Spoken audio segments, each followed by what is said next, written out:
progressive ideology. Duggie Field's arrived in a blaze of colour onto the 70s art scene.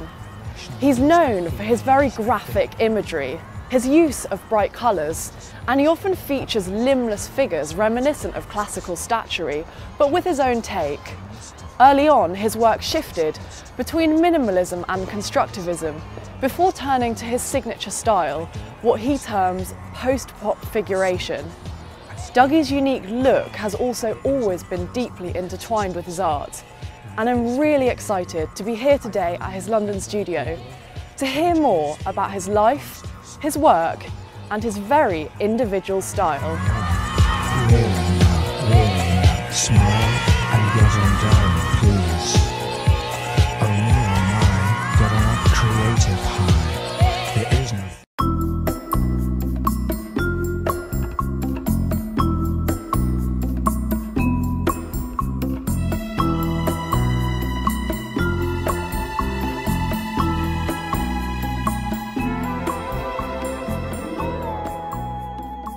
Well, it's really quite incredible to be surrounded by all of your work. It's a bit like being in Duggie's living gallery.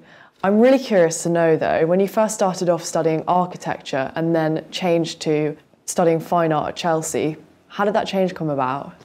I started painting when I was early teens, and it was something I did every day, pretty much every day, and it was a real passion.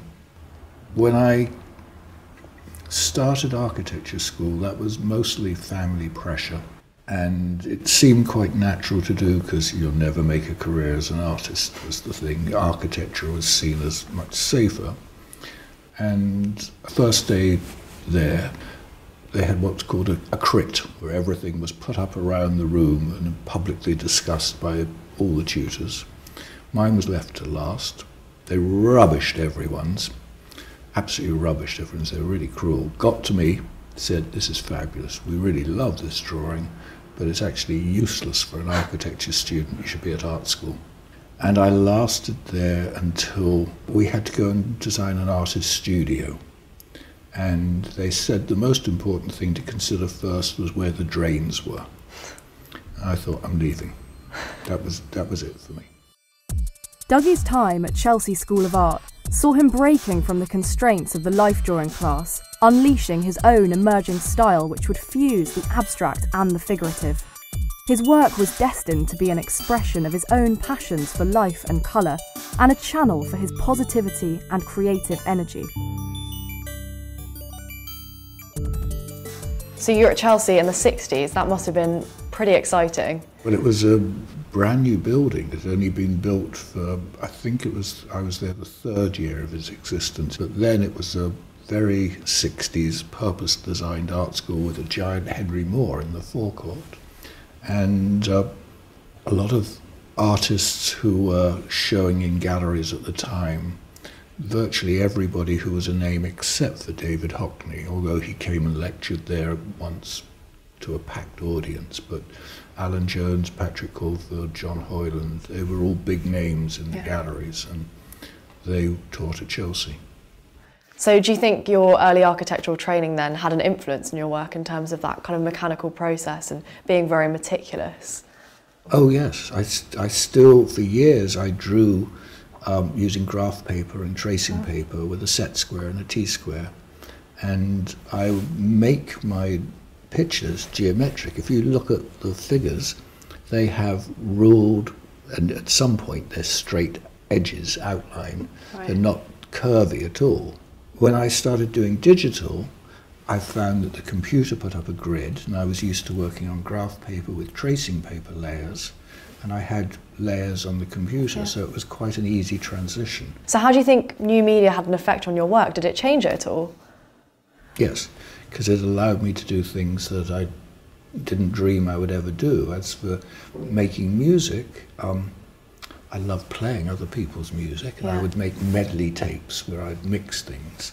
But the idea that I can actually construct something that sounds musical myself is still a revelation to me.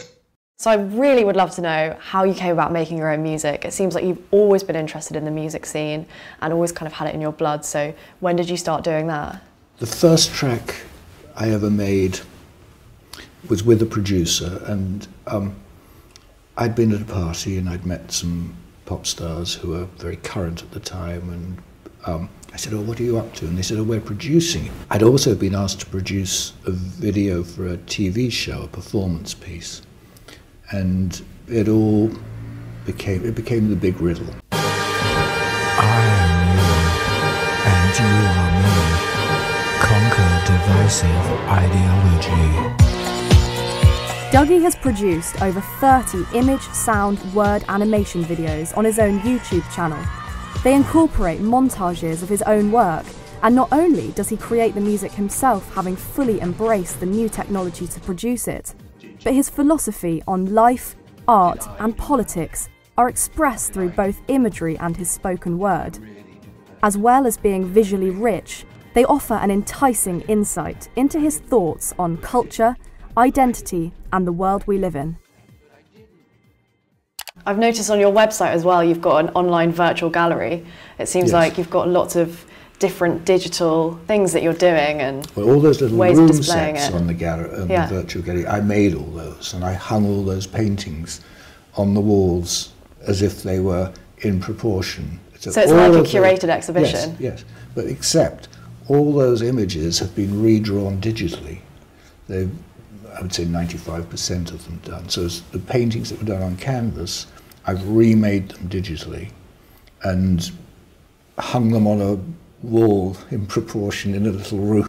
I really enjoyed that. I enjoy working in the virtual space as much as I enjoy working in the real physical space. So that was unexpected.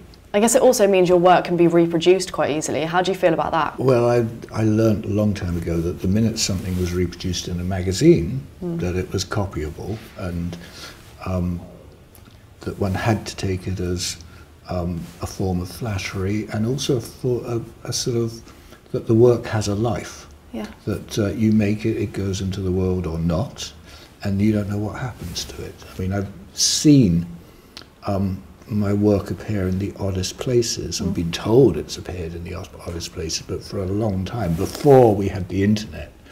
And that was always fascinating, where it would turn up. I know that in the 80s, seems like you were mixing with a lot of really interesting people like Andrew Logan and Sandra Rhodes.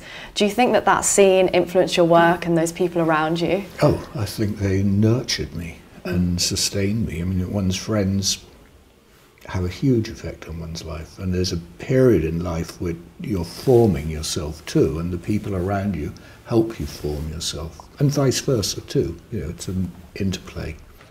So I've noticed from looking around that you seem to use a lot of your friends in your work, but you give them a kind of classicism. What imagery do you think initially influenced your work? Well, my earliest passion was comics. I was a big comic reader from very young, and in the 60s I had a huge comic collection. Got into experimenting with paint in my teens, and I used to go outside and have the paint, the surface on the ground, and I would pour paint and let the wind blow the paint onto the canvas and drop it from different heights, and that was my world for a while. Then I gradually got more conceptual, and it got more and more involved until I started seeing figurative elements. And I thought, I don't want to. It's supposed to be abstract. I'm not supposed to be seeing figures in these pictures. And then one day I actually remember the transition was, I had a Donald Duck little pin of Donald Duck, and I stuck it in the middle of this 5-foot minimal canvas, and suddenly it transformed it. That made my leap into figuration. Duggie's audacious disregard for the popular abstraction of the time was marked by the addition of Donald Duck to an otherwise abstract painting. This saw Duggie's break from the aesthetic of abstraction to the beginning of his own unique style of figurative representation, a style he would term post-pop figuration. This inclusion of iconic imagery foretold his development as an artist who would regularly revisit the icons of his childhood and his own aesthetic development. From comics to classicism, Renaissance to constructivism, and surrealism to celebrity. His icons include subjects as diverse as the Virgin Mary, Venus, and Marilyn Monroe.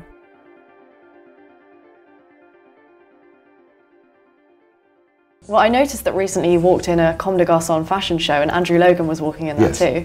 And there were even outfits that were... I would say they chose 4 English men who they liked the style of. Well, they based a section of the collection on each of us. So we were each followed by a group of models dressed in the style of. Yeah, well, that's something I definitely wanted to ask you about. That's your own personal style. I mean, I think that show probably proves that people do see you as a style icon.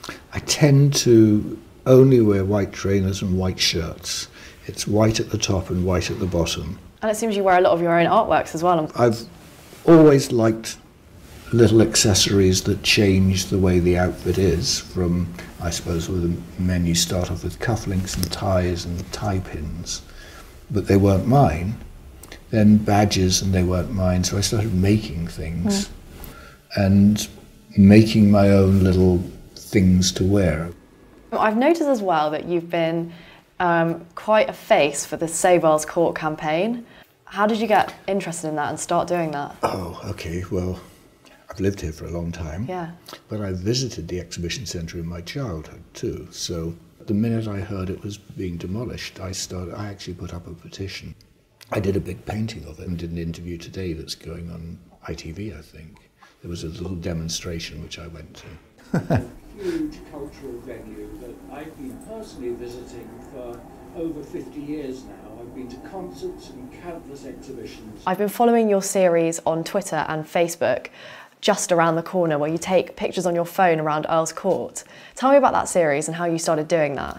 It just became something that I did about the same time I got into Facebook, and I started posting them on Facebook and using Facebook as a visual diary.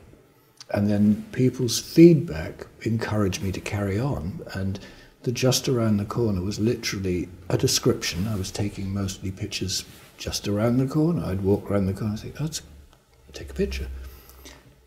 And that became a thing, and now I get approached by strangers going, just around the corner, what are you doing here? You're not in your local sometimes, so I'm across London somewhere. Are you still painting, or are you mostly doing digital pieces? Okay, right now I'm waiting for a new canvas. It's ordered. I've got the main idea for what I'm doing in my head. I've got studies for it, I would say 3/4 done. I like to start the canvas. I never start the canvas until I know pretty much 100% or 90% what's going on it, because the way I paint, if I change my mind, it interferes with the actual surface of the image. So I make lots of decisions beforehand. Now I do it digitally. Before I used to do it tracing paper and graph paper and a colour study. Do all that on computer now. So I'm pretty ready for the canvas to arrive.